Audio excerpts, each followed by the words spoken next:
किसके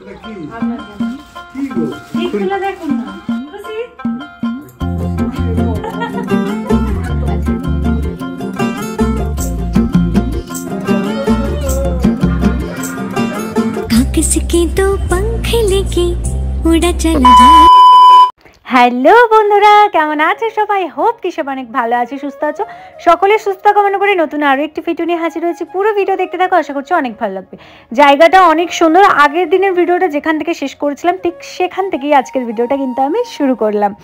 তো দেখো, আমার একটা পার্সেল অর্ডার ছিল, তো সেই পার্সেলটাই আমি হচ্ছে এখানে নিচ্ছি। তো পার্সেলটা কি সেটা তো তোমরা বুঝেই গেছো। এই যে দেখো, একটা মোবাইল অর্ডার করা হয়েছিল, সেই মোবাইলটাই হচ্ছে এখান থেকে দাঁড়িয়ে আমি নিয়ে নিচ্ছি।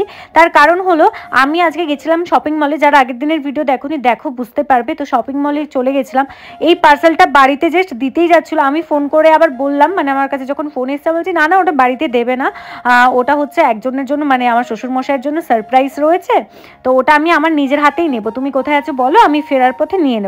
তো এই রকম বলে এই দেখো মাঝ রাস্তাতে দাঁড় করিয়ে এখন হচ্ছে পার্সেলটা নিয়েছি। যেহেতু মোবাইল, তাই ওপেন বক্স ডেলিভারি রয়েছে, তো তাই ওরা হচ্ছে মোবাইলটা খুলে সব দেখে নিল ঠিকঠাক রয়েছে কিনা। তোমরা তো কথা শুনে বুঝতেই পেরেছো এই গিফটটা কার জন্য। এটা হচ্ছে আমার শ্বশুরমশাইয়ের জন্য, কিন্তু আমি মানে আমার নিজস্ব উপার্জন দিয়ে শ্বশুরমশাইয়ের জন্য এই উপহারটা নিচ্ছি। কি বলো তো, শ্বশুরমশাইয়ের যে মানে বাবাই বলি এবার, তোমরা তো মানে বোঝানোর অর্থে শ্বশুরমশাই বললাম। তো বাবার ফোনটা অনেক দিন ধরেই খারাপ রয়েছে, অনেকবার মানে ফোনটা দোকানেও দিতে হয়েছে, বারবার করে, মানে বারবার কি হয় বন্ধ হয়ে যায় ফোনটা, তো কাজ হয় না। ধরো এমার্জেন্সি কোনো কিছু কাজ থাকে, হঠাৎ করে ফোনটা বন্ধ হয়ে যায়। তো অনেকদিন ধরেই বাবা বলছে ফোনটা খারাপ হয়ে গেছে, দেখি পরে পারলে নেব। তো আমি ভাবলাম যে সবাইকেই আমি প্রায় কিছু না কিছু উপহার দেওয়ার চেষ্টা করেছি যতটা সম্ভব হয়েছে, এবং দিয়েওছি, মানে সেটা শাশুড়ি মা হোক আমার মা হোক, তো দিয়েছি। কিন্তু বাবাকে এর আগেও দিয়েছি, কিন্তু সেই জুতো টুতো এরকম আর কি। কিন্তু ভাবলাম যে কিছু একটা বড়, মানে আমার কাছে এটা অনেকটাই বড়, আর শ্বশুরমশাইয়ের কাছেও এটা যথেষ্ট বড়, সেটা তোমরা পরে ভিডিও দেখলে জানতে পারবে। যাই হোক, তো ভাবলাম একটু কিছু দিই, তাই এই শ্বশুরমশাইয়ের জন্য মোবাইলটা গিফট। ঠিক আছে, তো কিভাবে কি আমার শ্বশুরমশাই মোবাইলটা পাওয়ার পর কি কি কথা বলে, কি ব্যাপার, মানে কথা শুনে আমি জাস্ট কেড়ে ফেলেছিলাম। যাই হোক, সবটা তোমরা দেখতে পাবে, বাট তার আগে আমি ছোট্ট করে একটা তোমাদের সাথে একটা রুটিন শেয়ার করবো আমার স্কিন কেয়ার। প্লিজ সেটা একটু দেখে নাও, জাস্ট 1-1.5 মিনিটেরই রয়েছে, তারপরেই কিন্তু তোমরা হচ্ছে গিয়ে মেন ব্লগটা আবার দেখতে পাবে। তো চলো দেখে নাও আমার স্কিন কেয়ার রুটিনটা, তারপরে আবারও ভিডিওটা কন্টিনিউ করো। ভিডিওটা কন্টিনিউ করার আগে আমি তোমাদের আমার স্কিন কেয়ার সম্পর্কে বলতে চাই, কারণ কি আজকে যখন লাইভে এসেছিলাম তখন তোমাদের অনেকেরই প্রশ্ন ছিল যে দিদিভাই তুমি স্কিনে কি ফেস ওয়াশ ইউজ করছো, কিংবা মানে স্কিনের মধ্যে কি ক্রিম ইউজ করছো। তো যারা যারা জানো না তাদেরকে আমি বলতে চাই, আমি কিন্তু আমার স্কিনে ইউজ করি কিউর স্কিনের প্রোডাক্ট, সেটা হয়তো অনেকেই জানো, আর যারা জানো না তাদেরকে বলে দিলাম কিউর স্কিনের প্রোডাক্ট ইউজ করছি।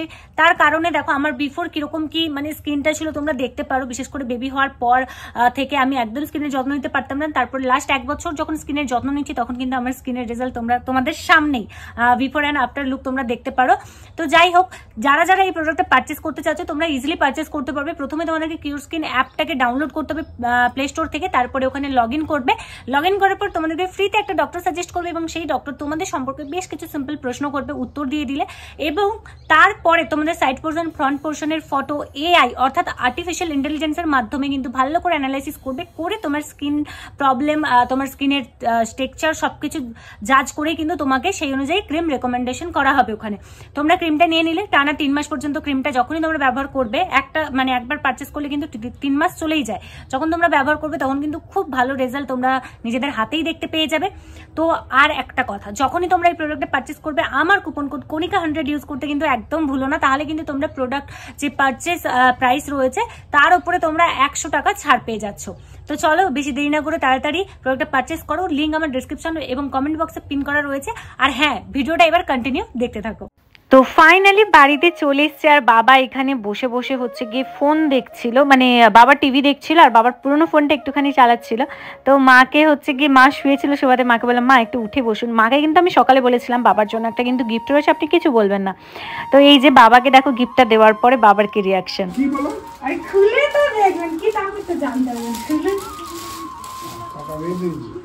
এই যে খোলা আছে,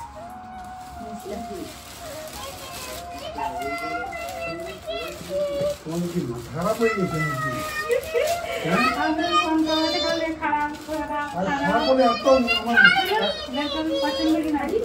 সব পছন্দ, এত দামি আমার কি দরকার ছিল। আর সবই ঠিক আছে, এত দামি আমার কি দরকার? আমি আপনাকেও না। জি স্যার, খুলুন খুলুন। আর একটা চেষ্টা করুন। সিম ভরতে হবে। অনেক হয়নি। তাহলে এত দামি ফোন লাগিয়েছে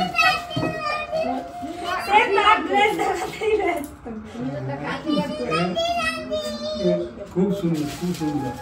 তোর মায়ের কাজ নেই দেখছো, এত দামি ফোন কিনতে ওটা অনলাইনে এসছে, এখানে দিতে আসছিল। আমি বলি না না না, ঘরে দিবনি, দাঁড়াও আমি যাচ্ছি অফিস।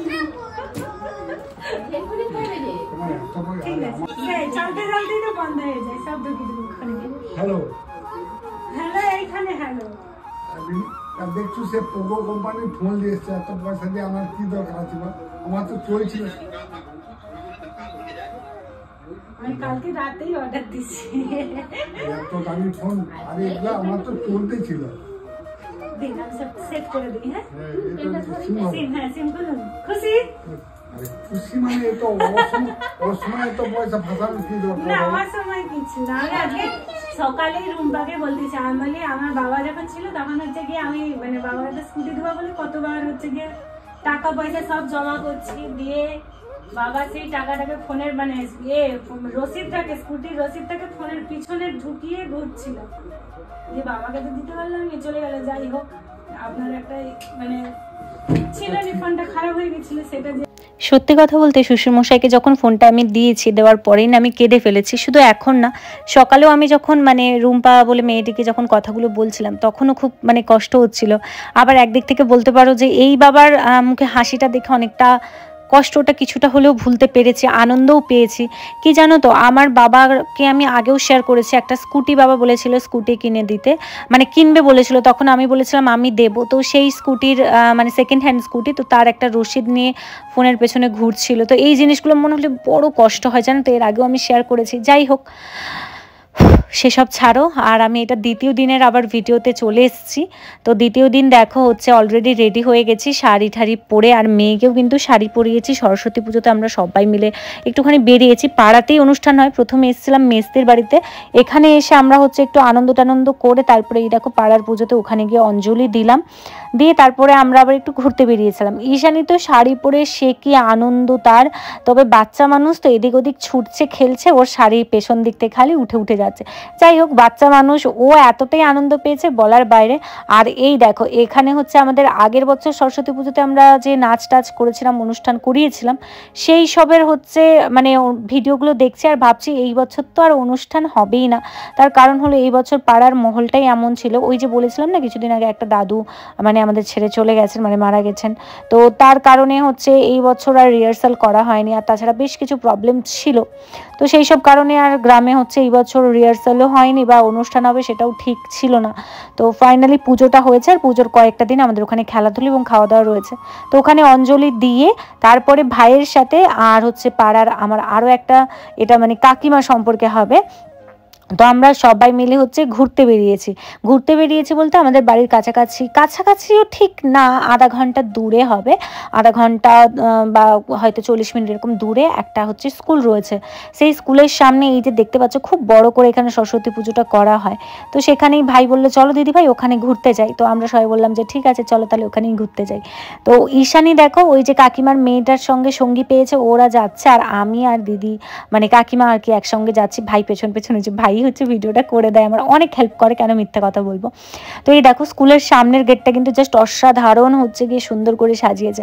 বাট সরস্বতী পুজোর দিন বেরিয়ে শুধু একটাই জিনিস ভাবছি যখন সবাইকে দেখছি, যে সরস্বতী পুজোর দিনটাই আসলে যেন মানে দেখলেই মনে হয় যে কাপলদের জন্য আর কি, ইয়াং জেনারেশনে যারা রয়েছে, ইয়াং জেনারেশন তো বলা ভুল, হ্যাঁ মানে যাদের এখনও বিয়ে ঠিয়ে হয়নি আর কি, তাদের জন্য বিশেষ করে সরস্বতী পুজোর মানে এই দিনটা তারা মনে হয় সব থেকে বেশি অপেক্ষা করে থাকে, দুর্গা পুজোর থেকেও বেশি আর কি। তো যেদিকেই তাকাচ্ছি শুধু কাপল কাপল এরকম দেখতে পাচ্ছি। আর মানে সে একটা অন্যরকম, তো সেই জায়গায় দাঁড়িয়ে নিজেদেরকে এত লজ্জা লাগছিল, খালি ভাবছি আমাদের জন্য এখানে না, মানে ওই কাকিমাকে আমি বারবার বলছি আমাদের জন্য এখানে না, আমরা শুধু আর কি ওই বাচ্চাগুলোকেই পাহারা দিচ্ছি, দাঁড়িয়ে দাঁড়িয়ে দেখছিলাম। বাট অনেক আনন্দ করেছি এখানে ঘুরতে এসে। এখানে কিন্তু এই যে দেখো মণ্ডপটাও খুব সুন্দর করে সাজিয়েছে সরস্বতী ঠাকুরের। আমরাও সেই বিয়ের আগে কি সুন্দর শাড়ি ঠাড়ি পরে বেরোতাম। তারপরে বিয়ের পর একবার তোমার দাদাভাই আগের বছরটাতে ছিল, একটু মজা করেছিলাম। আর এখানে দেখো ভাইয়ের কাণ্ড। ভাই এই যে দেখো একটা কানের খুঁজে পেয়েছে, মানে ওটা ভাঙা আর কি, ভেঙে গেছে, কানের ছিল না গলার ছিল জানি না। ভাই বলছে দেখো দেখাচ্ছি এটা কার, সেটা যদি ভিডিওটা দেখে থাকো সে কমেন্টে অবশ্যই জানিও যে এই টুকরোটা আমরা পেয়েছি গুড়িয়ে। হ্যাঁ, এরকম করে একটু মজা করছিল। তো যাই হোক, এখানের কিন্তু স্কুলটাও যথেষ্ট বড়, আমি প্রথম দেখলাম এখানে স্কুলটা। তো তারপরে হচ্ছে গিয়ে যেদিকেই দেখছি তো শুধু কাপল কাপল ছাড়ো, তারপরে ভাবলাম চলো বেরিয়ে যাই। ঠিক বেরিয়ে যাব এই রকম সিচুয়েশানে আমার সাথে একজনের দেখা হয়, তোমরাও দেখবে তাকে। তো এই দেখো এখানে হচ্ছে ঈশানী ওই যে মজা করছে, এই ভাইটাও সাথে করে এসছে। তারপর ওখানে সেলফি জোন ছিল, ওখানে ফটো তোলার জন্য ঈশানীর তো একটুও মানে ভয়টয় নেই। অন্য সময় কারো কাছে যেতে চায় না, ফটো তোলার সময় দেখো ঠিক ওদেরকে চেনেও না যায় না, ওদের সঙ্গে উঠে গেছে।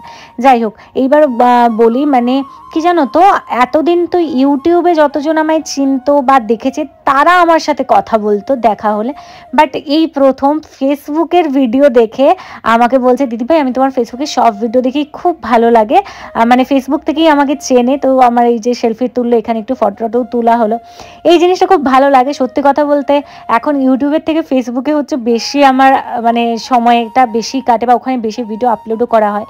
আর অনেকটা কম সময়ের মধ্যে আমি যে এতটা এগিয়ে যেতে পারবো কখনোই ভাবিনি, আরও একটা জায়গায় সফল হয়েছি। যাই হোক, তোমাদেরকে বলে দিই আমার ফেসবুক পেজের নাম রাজীব.রিমি, আগেও বলেছি। তো আমরা এখন দেখো বাড়ি ফেরার পথে জাস্ট মানে বাড়িতে ঢুকবো এই মুহূর্তে, এখানে আইসক্রিম কিনে সবাই খেয়ে নিলাম। আর এই বোতলটাতে আমরা জল কিনে খেয়েছিলাম, ছিপিটাকে এইভাবে ভরে দেওয়া হয়েছে।